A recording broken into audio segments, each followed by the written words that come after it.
se me dio como la misión de presentar sobre trombosis retiniana y su asociación a enfermedades sistémicas, pero la verdad como que encontré el título medio polémico, porque por lo que he leído, siempre la trombosis a nivel retiniano, tanto de venoso como arterial, es una enfermedad sistémica.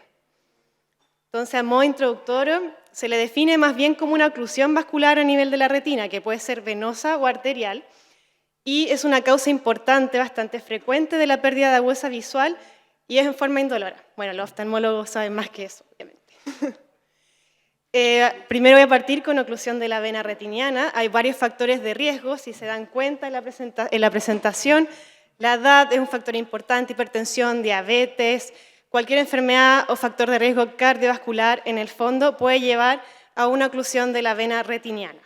Sin embargo, hay pacientes que no cuentan con estos factores de riesgo, que son la minoría, y ahí puede deberse a alteraciones anatómicas de arteriolas retinianas o también a lo que se conoce como estados de hipercoagulabilidad, en el fondo trombofilias. Este es un esquema que representa un poco como la división o la clasificación de la oclusión de la vena retiniana. Generalmente se presenta en forma asintomática, pero en la mayoría de veces me imagino que la consulta el paciente llega a presentar y consulta por alteraciones del campo visual, visión borrosa y la mayoría de sus veces es indolora. También puede presentar escotomas. Ustedes, bueno, le van a hacer un fondo de ojo, cosa que yo no sé, nunca aprendí, pero van a ver hemorragia retiniana, edema, dilatación de las vénulas, algunas lesiones en algodón y muchas veces se puede presentar con complicaciones como edema macular, neovascularización, hemorragia vítrea y a veces en una manifestación más severa que es el glaucoma neovascular, donde ahí puede presentar ojo rojo y dolor por aumento de la presión intraocular. Como mencioné, en este esquema se divide según su clasificación como anatómica y ahí según la clasificación anatómica sería la causa de la oclusión a nivel de la vena retiniana. Si es de una rama, la mayoría de veces es por algún trastorno anatómico de alguna arteriola que pasa por ahí y comprime la vena, o también por algún compromiso arteriosclerótico. Sin embargo, si el compromiso es a nivel de la vena central o vena hemirretiniana, en su mayoría de veces se debe a trombosis. Y las trombosis, recordamos, volvemos a la medicina de tercero y cuarto, la triada de Virchow. Que la triada de Virchow se debemos por problemas a nivel de la circulación sanguínea, la estasia, también puede verse una trombosis a daño endotelial o un estado de hipercoagulabilidad, donde ahí hablamos de las trombofilias que pueden ser tanto adquiridas como hereditarias. Entonces, considerar que existen trombofilias adquiridas y pueden ocurrir a cualquier edad. Entonces, algo muy simple, que es la cascada de coagulación, que actualmente es la teoría celular, donde tenemos siempre un sistema de factores procoagulantes, porque nuestra tendencia es a evitar sangrados. En la evolución uno quiere evitar que moramos desangrados. Entonces hay muchas formas para evitar que sangremos y evitar que tengamos hemorragia. Pero tenemos unos reguladores de la coagulación y que son pocos. Sin embargo, actúan en diferentes partes. Entonces, afectación de alguno de estos sistemas puede llevar a tener un estado de hipercoagulabilidad, o sea, una trombofilia. Entonces, si se fijan en la imagen, se repite las siglas, que son la antitrombina, el complejo de proteína C, que el complejo de proteína C actúa en la proteína S, el endotelio y también la trombina, y también tenemos el inhibidor del factor tisular y la proteína Z. Me imagino que sorprendieron. Entonces, tenemos como una clasificación de las causas de estados de hipercoagulabilidad que lo podemos dividir en hereditarias y adquiridas. Lamento que no puedo tener un puntero para poder focalizar un poco la atención, pero considerando que las hereditarias son alteraciones de nuestros factores anticoagulantes, puede haber déficit de proteína C, déficit de proteína S o antitrombina, pero también podemos tener mutaciones genéticas que pueden llevar a ganancia de función de un factor de coagulación. Por ejemplo, mutación del factor V de Leiden o mutación del gen de protrombina o adquisición de mutaciones a nivel de ciertos factores de coagulación, como factor 8, 9 o 11. También tenemos situaciones adquiridas, especialmente asociadas a fármacos, que lo vemos nosotros en oncología o en hematología, con algunos medicamentos, también en ginecología con la terapia de reemplazo hormonal, especialmente en mujeres, y también considerar que los estados de embarazo, puerperio, puede llevar a un estado mayor de como protrombótico. Y hay también estados mixtos, que es que tiene un componente genético y también adquirido que puede llevar a una trombosis, como la obesidad, el cáncer y también trastornos mieloproliferativos. Si vamos al cuadro que está a la derecha, vemos que siempre hay como un riesgo intrínseco de hacer una trombosis y ahí se consideran factores genéticos que pueden ser una mutación genética procoagulante o también factores que son más bien adquiridos como la edad, cáncer, obesidad o también tener el antecedente de una trombosis venosa previa, que eso da un riesgo asociado. Y teniendo esto como riesgo intrínseco de hacer una trombosis, si asociamos un gatillante como inmovilización, cirugía, embarazo, estrógenos, drogas, etc., podemos tener una disminución del umbral de la trombosis y llevar a tener un evento trombótico. Encontré una revisión que evalúa diferentes papers donde busca la asociación de ciertas trombofilias y la trombosis de vena retiniana.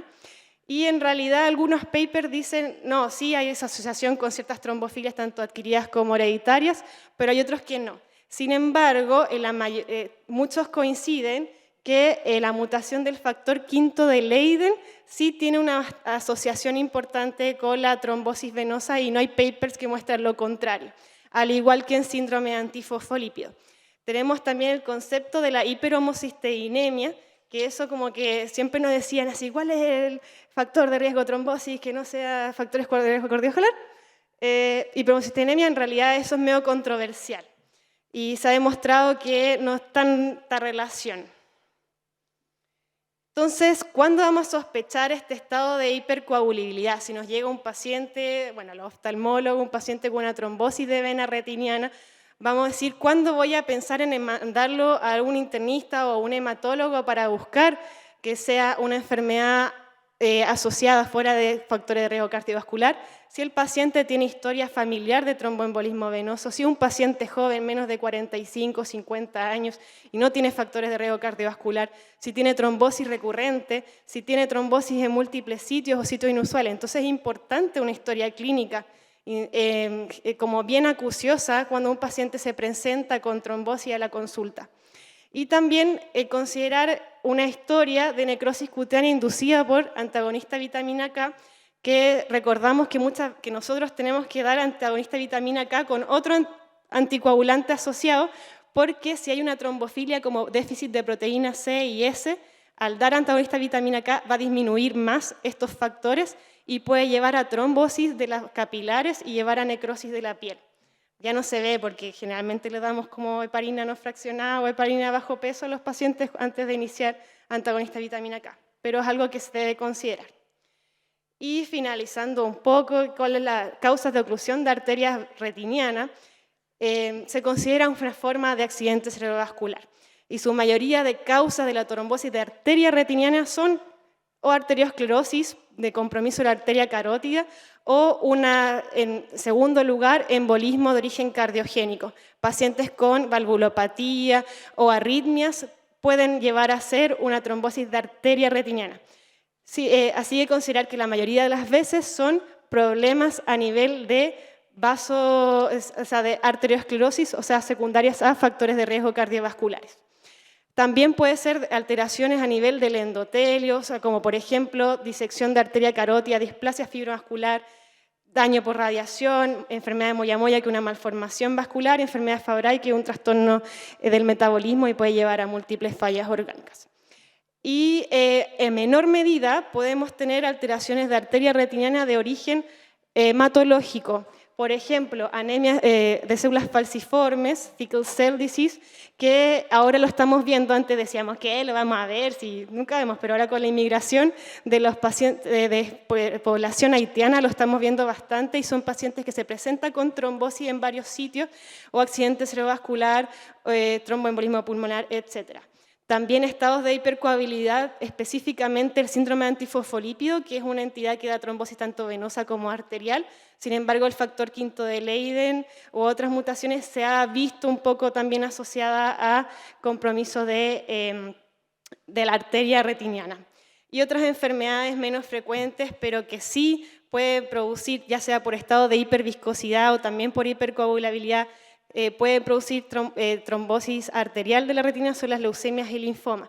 Pero ahí generalmente el paciente llega a la consulta y es un paciente muy enfermo, pálido, cuenta que le aparecen adenopatías, se ve bastante comprometido. Entonces, para finalizar, unas conclusiones. La mayoría de las causas de oclusión de vasos retinianos se deben a factores de riesgo cardiovasculares. Sin embargo, hay pacientes en que uno debería ampliar el estudio, específicamente pacientes jóvenes, sin comorbilidades, sin estos factores de riesgo cardiovascular, con alguna historia familiar que uno debería decir, mejor lo mando a un internista o un hematólogo, porque sí puede ser una manifestación de una enfermedad más grave sistémica.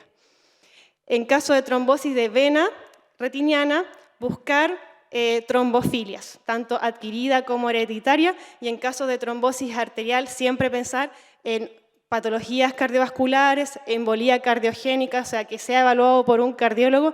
Sin embargo, hacer, como he dicho, una historia completa, bien acuciosa, buscando signos y síntomas sistémicos de alguna otra enfermedad que puede ser una enfermedad grave. Entonces, así como reflexión, no olvidemos que siempre debemos evaluar al paciente en forma integral y siempre buscar un manejo multidisciplinario. Muchas gracias.